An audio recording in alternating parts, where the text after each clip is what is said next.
ഇപ്പോൾ ഓഫേഴ്സ് മാത്രമല്ലാതെ വേറെ എന്തെല്ലാം ഫെസിലിറ്റീസ് ആണ് വെയിൽസ് പോഡ് ഒരു വ്യൂവറിന് അല്ലെങ്കിൽ ഒരു കസ്റ്റമറിന് പ്രൊവൈഡ് ചെയ്യുന്നത്? കസ്റ്റമർക്ക് ചോയ്സ് ഉണ്ട്. എന്നുവെച്ചാൽ ഇപ്പോൾ പ്രസൻ്റ്ലി ഒരു കസ്റ്റമർ ഒരു ടൗണിലേക്ക് ഇറങ്ങാം ഓഫ്ലൈൻ ഷോപ്പിങ്ങിന്. അപ്പോൾ സപ്പോസ് ആൾക്കൊരു ഇലക്ട്രോണിക്സ് വാങ്ങിക്കണം. ഒരു ടൗണിൽ ഇലക്ട്രോണിക്സ് ഷോപ്പിൻ്റെ ഒരു മോർ ദാൻ 10 ചോയ്സസ് ഉണ്ടാവും. ഈ ചോയ്സിൽ നിന്ന് ആൾ ഏത് ഷോപ്പിലേക്ക് പോകണം എന്നുള്ളത് കസ്റ്റമറുടെ ഡിസ്ക്രിപ്ഷനാണ് അല്ലേ. അവിടെ അതിലാണ് നമ്മൾ ഓപ്പർച്യൂണിറ്റി കണ്ടെത്തുന്നത്. കസ്റ്റമറുടെ ചോയ്സിന് റിവാർഡ് കൊടുക്കുകയാണ്. ഇപ്പോൾ വെയിൽസ് പോഡ് ആപ്ലിക്കേഷനിൽ കാണുവാണ് ഏതെങ്കിലും ഒരു ഇലക്ട്രോണിക് ഷോപ്പ്, അവൻ ഇങ്ങനെ റിവാർഡ് പോയിന്റ് കൊടുക്കുകയാണ്. അതായത് നിങ്ങൾ പർച്ചേസ് ചെയ്യുന്ന ബില്ലിൻ്റെ ഇത്ര പെർസെൻറ്റേജ്, ഒരു 5% റിവാർഡ് പോയിന്റ്സ് ആയിട്ട് കൊടുക്കുകയാണ് എന്ന് കാണുവാണ്. അപ്പോൾ ഓക്കെ, ഒരു മൊബൈൽ വാങ്ങിക്കാനോ പിന്നെ വേറെ എന്തെങ്കിലും കാര്യങ്ങൾ വാങ്ങിക്കാനോ പർച്ചേസ് ചെയ്തതിന് ശേഷം അവനിപ്പോൾ ഒരു 5% റിവാർഡ് പോയിന്റ്സ് ആയിട്ട് കിട്ടി. ഈ റിവാർഡ് പോയിന്റ്സ് അവൻ്റെ കയ്യിലുണ്ട്. അപ്പോൾ ഈ റിവാർഡ് പോയിന്റ്സ് കൊണ്ട് അവനാ ഒരു മാസത്തെ കറണ്ട് ബില്ല് അടയ്ക്കാൻ പറ്റി. പോട്ടെ, അവൻ്റെ ബൈക്കിൻ്റെ ഒരു മാസത്തെ EMI അതിൽ നിന്ന് അടയ്ക്കാൻ പറ്റി. വലിയൊരു സേവിങ്സ് അല്ലേ? അതെ അതെ, തീർച്ചയായിട്ടും. അതായത് നമ്മൾ ആ കസ്റ്റമർ എടുക്കുന്ന ചോയ്സിന് കിട്ടുന്ന റിവാർഡ്, അതാണ് Wales pod reward points. Okay, നമ്മൾ ആക്ച്വലി ഒരു പ്രൊഡക്റ്റ് വാങ്ങി നമ്മളത് കൊണ്ട് യൂസ് ചെയ്യുന്നല്ലാതെ പിന്നെ റിഡീംസ് അല്ലെങ്കിൽ റിവാർഡ് പോയിന്റ്സ് നമ്മൾ ശരിക്കും ശ്രദ്ധിക്കാറില്ല. പക്ഷെ അതുപോലെ നമുക്ക് വെയിൽസ് പോഡ് കൃത്യമായിട്ട് നോട്ട് ചെയ്ത് തരുന്നുള്ളതാണ് ഏറ്റവും വലിയ പ്രത്യേകത അല്ലേ? മറ്റൊരു പ്രത്യേകത. പിന്നെ അതല്ലാതെ എന്തൊക്കെയാണ് വേറെ ഫെസിലിറ്റീസ് നമുക്ക് വെയിൽസ് പോഡ് തരുന്നത്? ഓഫേഴ്സ് അല്ലെങ്കിൽ റിവാർഡ്സ്, അത് കൂടാതെ എന്തെല്ലാം കാര്യങ്ങളാണ്? ഇപ്പം റീചാർജ് ചെയ്യുന്നത് പറഞ്ഞിരുന്നല്ലോ, സാർ പറഞ്ഞിട്ടുണ്ടായിരുന്നു. അപ്പം അതിൻ്റെയൊക്കെ വേറെ പോയിന്റ്സും കാര്യങ്ങളൊക്കെ എന്തൊക്കെയാണ്? ഇത് തന്നെയാണ് നമ്മൾ കസ്റ്റമേഴ്സ് വെയിൽസ് പോഡ് മോട്ടീവ് എന്താണെന്ന് വെച്ചാൽ ലോക്കൽ ഷോപ്പിംഗ് പ്രൊമോട്ട് ചെയ്യുക. ഇപ്പോൾ ഓഫ്ലൈൻ റീറ്റെയിലേഴ്സ്, ചെറുകിട കച്ചവടക്കാർ ഇപ്പോൾ വളരെ വലിയ പ്രതിസന്ധി കൂടെ കടന്നു പോകുന്നത്. ഇപ്പോൾ എല്ലാവർക്കും എന്തും ഫോണിൻ്റെ ഫിംഗർ ടിപ്പിലുണ്ട്.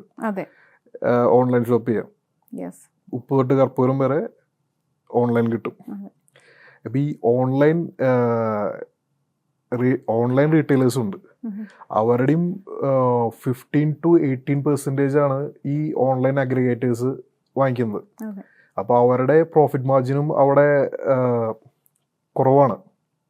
സ്റ്റിൽ ഒരു കസ്റ്റമറുടെ സൈഡിൽ നിന്ന് അവരുടെ കൺവീനിയൻസ്, ഒരു വീട്ടിലിരുന്നിട്ട് ഓർഡർ എത്തും എന്നുള്ളത് കൊണ്ട് മാത്രമാണ് ഇത് സസ്റ്റെയിൻ ചെയ്ത് പോകുന്നത്. തീർച്ചയായിട്ടും ഓൺലൈൻ ഷോപ്പിംഗ് ഇപ്പോൾ ഇത് ഡയറക്റ്റ്ലി ബാധിക്കുന്നത് ആരെയാ? ഓഫ്ലൈൻ റീറ്റെയിലേഴ്സിനെ. നമ്മുടെ അടുത്ത വീട്ടിലെ കടയിലെ ചേട്ടൻ ഇത്ര 20,000 30,000 രൂപ കടമുറിക്ക് റെന്റ് കൊടുത്തിട്ട് കടയിൽ തുറന്നു വെച്ചിരിക്കുക, ഒരാളും വരുന്നില്ല. ശരിയാണ്. ഇതാണ് പ്രതിസന്ധി.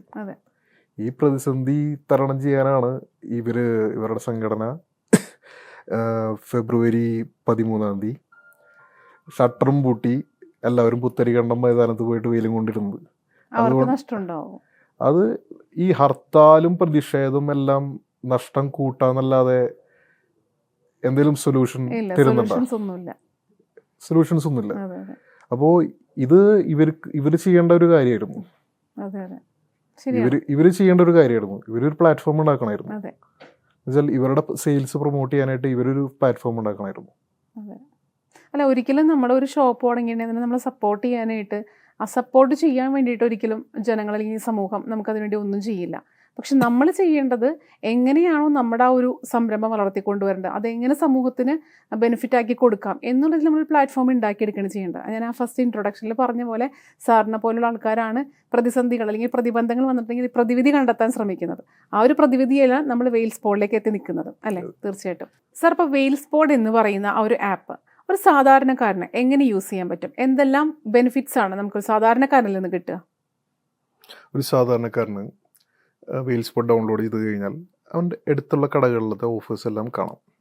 പിന്നെ ഈ അടുത്തുള്ള കടകളിൽ നിന്ന് പർച്ചേസ് ചെയ്താൽ കടക്കാരൻ ഇപ്പോൾ റിവാർഡ് പോയിന്റ്സ് കൊടുക്കണം എന്നുണ്ടെങ്കിൽ ആ റിവാർഡ് പോയിന്റ്സ് വാങ്ങി വയ്ക്കാം.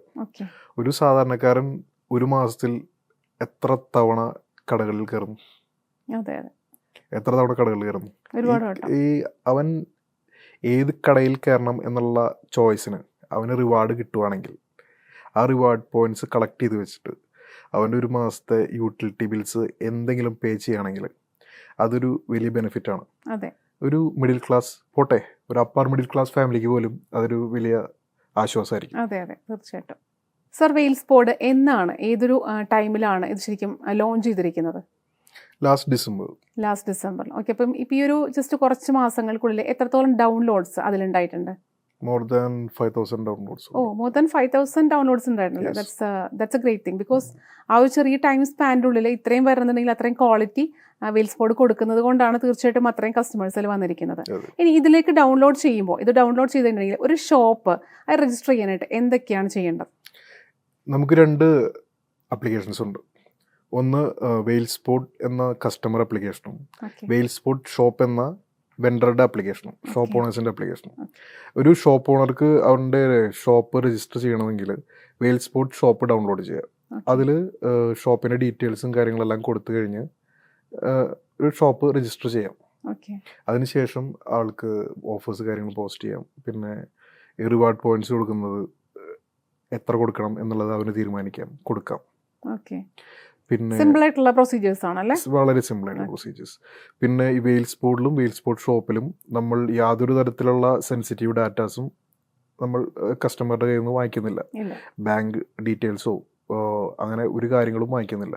ജസ്റ്റ് ഒരു ഇമെയിൽ ID ഉണ്ടെങ്കിൽ ഒരു കസ്റ്റമർക്ക് ഒരു പ്രൊഫൈൽ ക്രിയേറ്റ് ചെയ്യാം, കസ്റ്റമർ പ്രൊഫൈൽ ക്രിയേറ്റ് ചെയ്യാം. പക്ഷേ ഷോപ്പ് ഓണർക്ക് അവൻ്റെ ഡീറ്റെയിൽസ് കുറച്ച് കൊടുക്കേണ്ടി വരും. പക്ഷെ അതിലൊന്നും ബാങ്ക് ഡീറ്റെയിൽസോ കാര്യങ്ങളോ ഒന്നുമില്ല. വളരെ സിമ്പിൾ ആയിട്ടുള്ള പ്രൊസീജിയറിലൂടെ നമുക്ക് ഷോപ്പിനായാലും രജിസ്റ്റർ ചെയ്യാൻ പറ്റും, ഒരു കസ്റ്റമർക്കായാലും ഇതിലേക്ക് നമുക്ക് വെയിൽസ് പോഡിലേക്ക് കയറാൻ പറ്റും. അവർക്ക് അതിൻ്റെ എല്ലാ ബെനിഫിറ്റ്സും യൂസ് ചെയ്യാൻ പറ്റും അല്ലേ?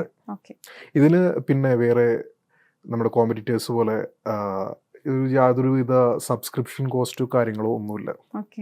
നമ്മുടെ കോമ്പറ്റീറ്റർ ബൈ മന്ത്ലി, അതൊരു പ്രധാനപ്പെട്ട പോയിന്റാണ്. സബ്സ്ക്രിപ്ഷൻ ഫീസ് ഇല്ല എന്നുള്ള പ്രധാനപ്പെട്ട പോയിന്റാണ്. നമ്മുടെ കോമ്പറ്റീറ്റർ ബൈ മന്ത്ലി 7,500 rupees വെച്ച് വാങ്ങിക്കുന്നുണ്ട്. എറണാകുളത്തെ ഒരുവിധം എല്ലാ കടകളിൽ ചെന്നാലും അവരുടെ ബോർഡ് കാണാം. അവർ തരുന്ന സ്റ്റാറും ഇട്ടിട്ട് വാങ്ങി വെച്ച് 2 മാസം കൂടുമ്പോൾ 7,500 രൂപ ചെലവാക്കി ചെയ്യുന്നതാണ്. ഇവർ ചെയ്യുന്നത് എന്താണെന്ന് വെച്ചാൽ, ഏതെങ്കിലും ഒരു കസ്റ്റമർ എന്തെങ്കിലും സർവീസോ പ്രൊഡക്റ്റോ വേണമെങ്കിൽ ഗൂഗിളിൽ സെർച്ച് ചെയ്ത് അല്ലെങ്കിൽ ഇവരുടെ ആപ്പിൽ സെർച്ച് ചെയ്ത് കഴിഞ്ഞാൽ ഈ ഷോപ്പ് ഓണേഴ്സിനെല്ലാം ലീഡ് വരും. ഈ ഷോപ്പ് ഓണേഴ്സ് എല്ലാം ഒരു കസ്റ്റമറെ ഇങ്ങനെ വിളിച്ചുകൊണ്ടിരിക്കുകയാണ്. ഇങ്ങനെ വിളിച്ചുകൊണ്ടിരിക്കുമ്പോൾ ലാസ്റ്റ് കസ്റ്റമർക്ക് ന്യൂസൻസ് ആണ്. ഞാനിപ്പോൾ എന്തെങ്കിലും ഒരു പ്രൊഡക്റ്റ് വാങ്ങിക്കാനായിട്ട് ഇവരുടെ ഇതിൽ സെർച്ച് ചെയ്ത് കഴിഞ്ഞാൽ ചിലപ്പോൾ പിറ്റേ ദിവസം അല്ലെങ്കിൽ അന്ന് വൈകിട്ടായിരിക്കും എനിക്ക് വിളി വരുന്നത്. ന്യൂസൻസ് ആണ്.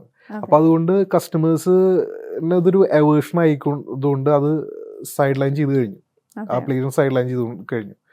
അപ്പോൾ ഇത്രയും എറണാകുളത്തുള്ള എല്ലാ ഒരു കടക്കാരും ഇതുപോലെ സബ്സ്ക്രിപ്ഷൻ കോസ്റ്റും കൊടുത്ത് വെച്ചിട്ടുണ്ടാവും. അത് യൂസ്ലെസ് ആണ്. അപ്പോൾ വെയിൽസ് പോഡിൽ ഇതുപോലത്തെ യാതൊരുവിധ സബ്സ്ക്രിപ്ഷൻ കോസ്റ്റ് കാര്യങ്ങളും ഒന്നുമില്ല. ഒരു കോംപ്ലിക്കേഷൻസ് ഇല്ലാതെയാണ് തീർച്ചയായിട്ടും ഈ 2 ഗ്രൂപ്പിനെയും ബന്ധിപ്പിച്ചിട്ട് അവർക്കുള്ള ബെനിഫിറ്റ്സ് എല്ലാം നമ്മൾ കൊടുക്കുന്നത് അല്ലേ? വെയിൽസ് പോഡിന്റെ ഒരു വലിയൊരു പ്രത്യേകതയാണത് ആക്ച്വലി. പിന്നെ യാതൊരുവിധ sensitive datas like bank details കാര്യങ്ങളൊന്നും നമ്മൾ വാങ്ങിക്കുന്നില്ല.